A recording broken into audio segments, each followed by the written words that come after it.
Okay guys, it's time to get to the drawer. But before I do, I want to show you the crown. It's finished up. And what I did is I just took a piece of that burlap, and you can see in there just what I did is just soaked it in glue, put it up there in that corner to reinforce it. And as well, you can see the little wafers put in there. Really makes a strong joint.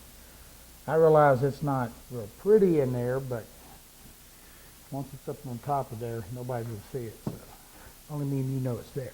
But it does make a good way to reinforce something's not seen that's kind of on an odd angle like that.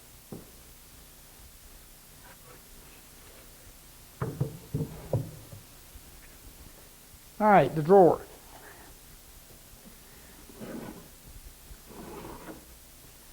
Now what I've done, all I did was take two pieces of wood, and I think these are about 15/16, something to bridge this space, to give me a drawer runner.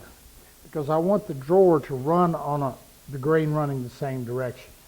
Now when we're done, all we'll do is screw this down in some, we'll use an 1/8 inch screw and some 1/4 inch holes. Just something, an 1/8 inch meaning the size of the screw itself, and then the head of course is bigger. Just to screw this down, and that'll let our wood expand and contract. We don't want to glue it down. We just don't need to.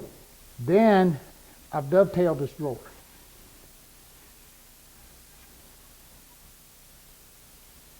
Now I thought about this long and hard about what I was going to do when it came to dovetailing the drawer. You know, about everybody out there has got some kind of jig. So whatever jig you've got, or ever how you want to dovetail them, do it.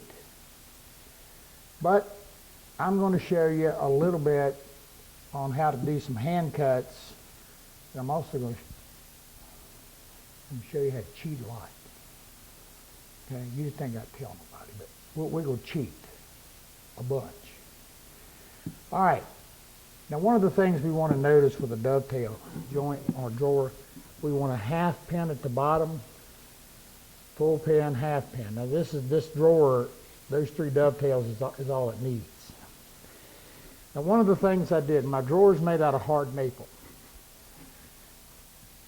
This is what if you guys have got doors and drawers or been around watching me at all, you know I make drawers just a little different than anybody else. We're actually going to do an applied front across this. So my inside front, because I want it to look like a solid piece and I want it to look like a half blind, this is tiger maple. The sides and back are just hard maple. You can do it out of whatever you want. You know, you can do the whole thing out of tiger maple.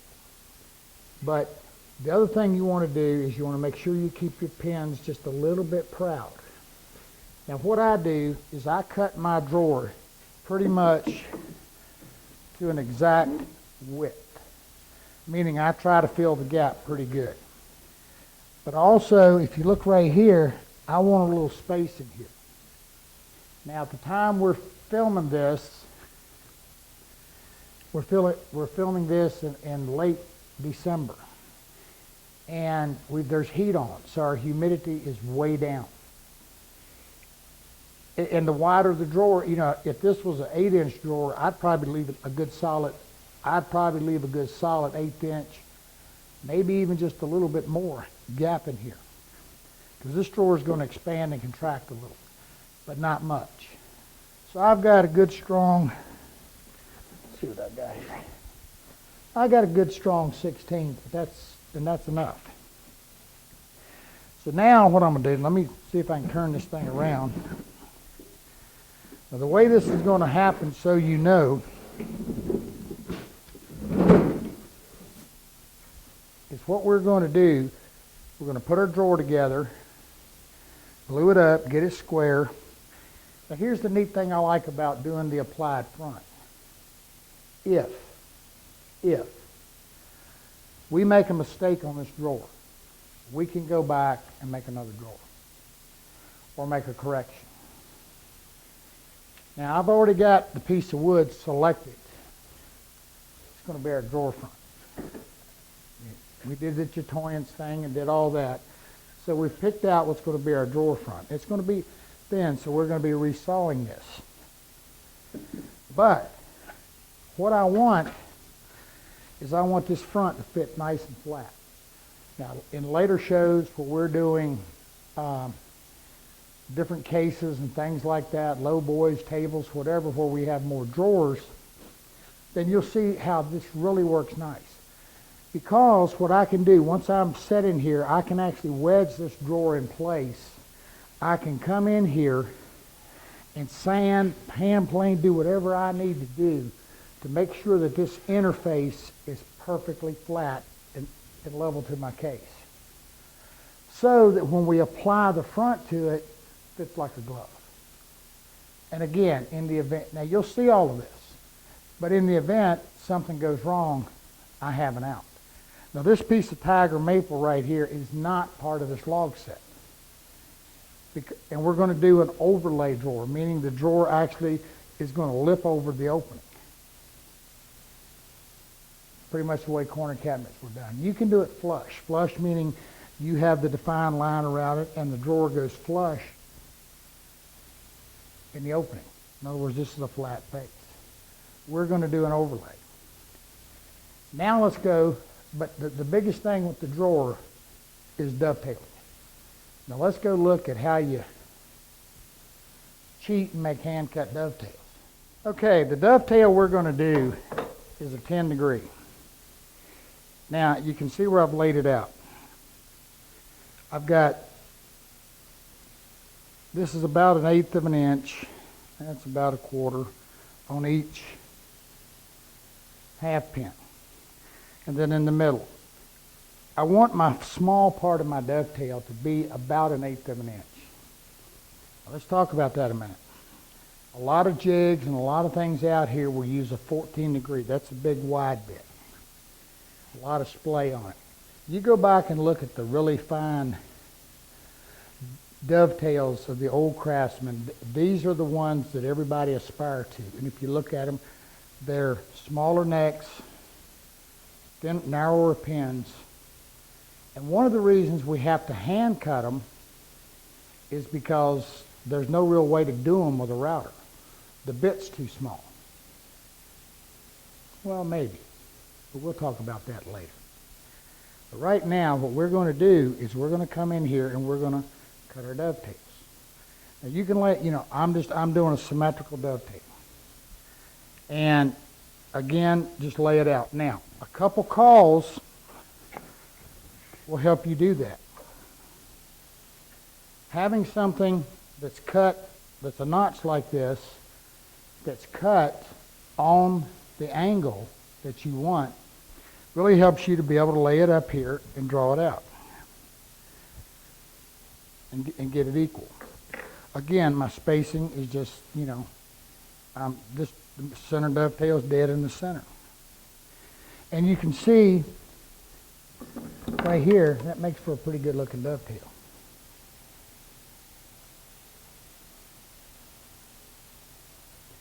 Now, you've seen me talk about this time and time again. One of the things you want to do is you want a marking gauge that will give you a cut line. You see my scribe line right here? That's what you want. You want a cut line, not a scratch. You want a nice, clean cut. Okay. Once you've got this laid out, always have your little scrap wood for setup and for testing. You want to cut your line. Now what your line is, what this line is, that's the thickness of this wood plus just a little teeny bit to let it protrude so we can sand them off, because sanding that end grain is what gives us that nice definition and gives us a nice look. Okay, now here's where people have issues, when they have to start hand sawing. Now, the other thing is having a set of calls like this makes for a really nice little deal, because we can actually, you can hold them, clamp them, and it makes for a really nice little saw guide that allows you to track right down the side and keep your saw vertical. Having a really good saw is important, and really good saws are not cheap. But can we do anything different? Let's take a look. Okay, guys, get up on the edge of your seat, turn the volume up, and pay real close attention. Here's what I got. I've got a miter gauge that's got just a fence I screwed onto it, a little piece of 1/4-inch plywood on the bottom. And I've got it set at my 10 degrees. Now again, I took a call, cut it at 10 degrees, and just making sure it's right. Now all we're going to do with this is we're going to use a router bit to take out the meat. So is this a hand-cut dovetail? Well, I've got to push this through here with my hand. I don't know if it qualifies or not, so we just won't tell. Now, make you a pass through here, just as I've done, to cut you a track, because your track is your index point. Then, and pay attention to your angle, which way it's going, because we're going to have to move this jig in a minute to cut. It will only cut one side, and you'll see what I'm talking about. But I can now, the other thing, the scribe line, make sure your bit is set to the depth. And remember I told you, always have your little scrap piece to double check that depth. Make sure you're hitting right on your scribe line.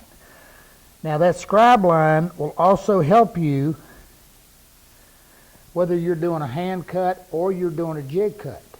Because what that cut line does is it helps prevent tear out. Now, clamp it in place. You see what I'm doing? I'm doing it wrong. I got to get over here because my angle's coming this way. And what I'm indexing off of now is the fat side of the pin. I was about to mess it up, so don't you, be careful. Play with this a little bit, okay? Clamp it in place. Don't try to hold it because the rotation of the bit can cause you to pull yourself off a little bit and run it.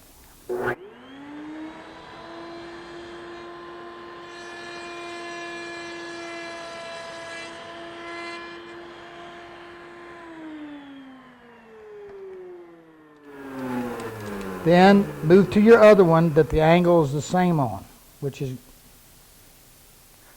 the common sense says that you would go through and do all of your pieces before you move the gauge or the.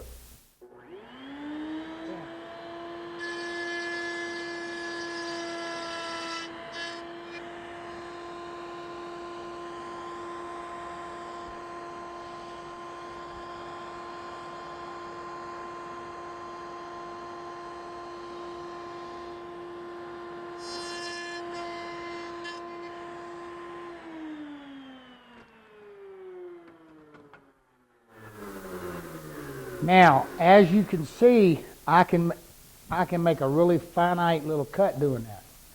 Now, I could just flip the gauge. If I do that, I'm going to cut a V out of my gate. I'm going to cut a V out of my fence.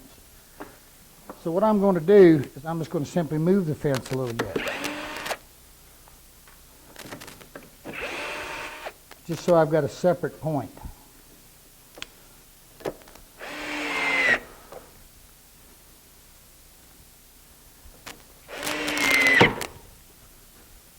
Okay. Now I want to cut the groove. No,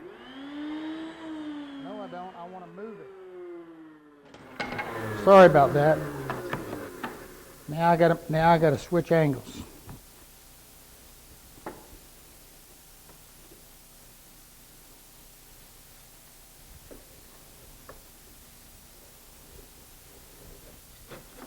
All right. Now I want to run the groove.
might need to take a little, I'm going pretty fast here, so I might need to take a little chisel and clean that up, but you can cut them just perfect. Cool. Let me clean them up just a little bit. One thing I forgot to mention is make sure that your bit and your jig and everything are nice and vertical, 90 degrees.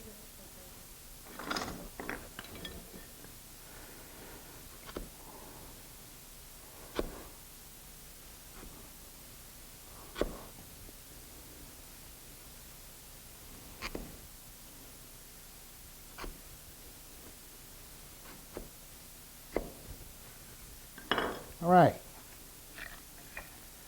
that side in.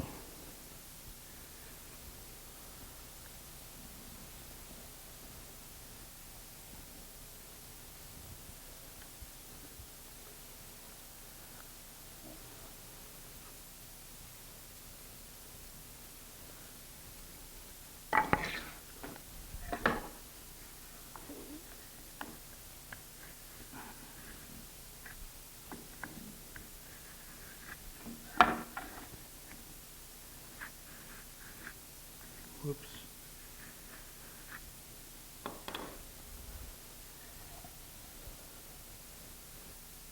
Now we go to the bandsaw. Leave the line.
Now you notice what I did.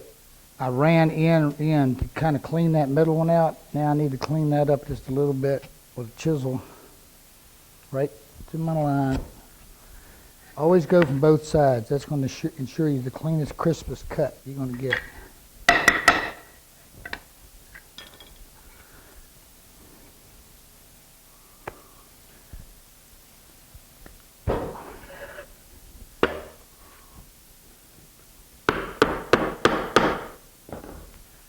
Any questions? Now, over there, what I did, because I want to show you, see that little gap in this? Don't freak out. Little thin piece of veneer. And this is just usually, and the way you make these, if you need to, is take it off the left side of the blade. In other words, just run it through the table saw, and this is just your scrap. Glue it in. When you sand and finish that, no one will know.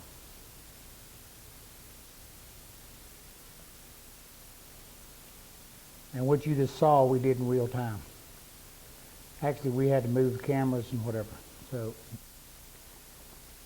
hand cut dovetails. Okay, guys.